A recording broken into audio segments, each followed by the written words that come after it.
Nikki Catsouras, 18-year-old high school graduate. I'm gonna miss running around campus with the camera in my hand. Ironically, it was a camera that would memorialize Nikki's life. Go away, go away. And more importantly, her untimely death, in a way she would never want to be remembered, as a gruesome, macabre joke on the internet. It all started with a typical fight between parents and teenager. Nikki got caught sneaking a cigarette in the house. Nikki broke a house rule, and we had a disagreement, and I took her car keys away.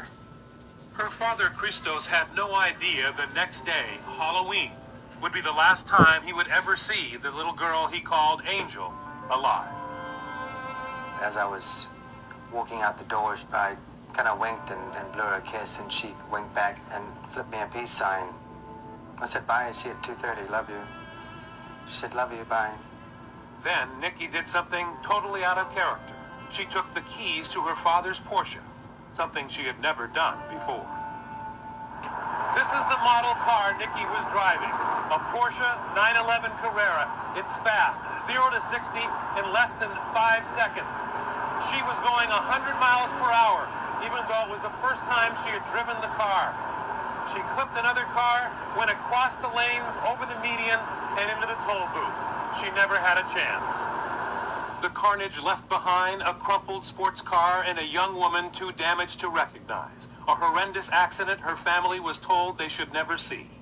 She was decapitated in the accident, and there are photographs of the decapitation. Her head was more or less cut in two and sort of cleaved and then smashed.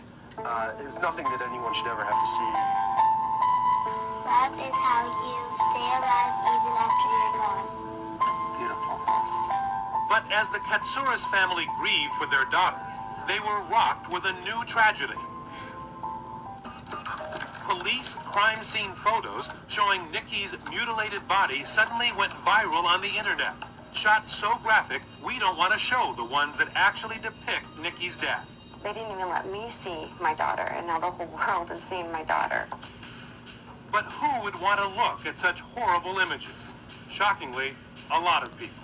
At one point, photos of Nikki's crash could be found on 1,600 websites in 50 countries. Another website posted Nikki's photos and at first refused the family's request to remove them, citing constitutional protections. We've asked them to please take down the pictures, and they've said, no, I don't have to because I've got my First Amendment rights. But we have rights. What about the victims in these images? When you put up a picture that shows a man or a woman who has been decapitated or horribly disfigured, you feel no pang of conscience about exploiting that person's personal pain. I don't know that person. How am I exploiting anybody's personal pain? As long as you don't know them, it's okay. I see. I don't have a problem. But the Catsouras family did have a problem, and they needed help. We have a lead from homegame.com. So that's something a real estate agent would open up. Correct. I clicked it, and it said, dead girl walking. Ooh, daddy, I'm alive. And at what point do we say it's immoral? Because those people in those gory pictures are real people. Nikki's sister Danielle no longer looks at the internet, victimized by the random horrors that pop up. I feel like no one really realized she was a person, and in a sick way got really entertained by this photograph and keep harming others by putting it up.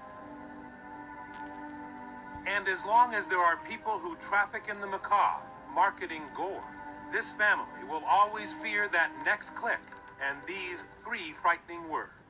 You've got mail.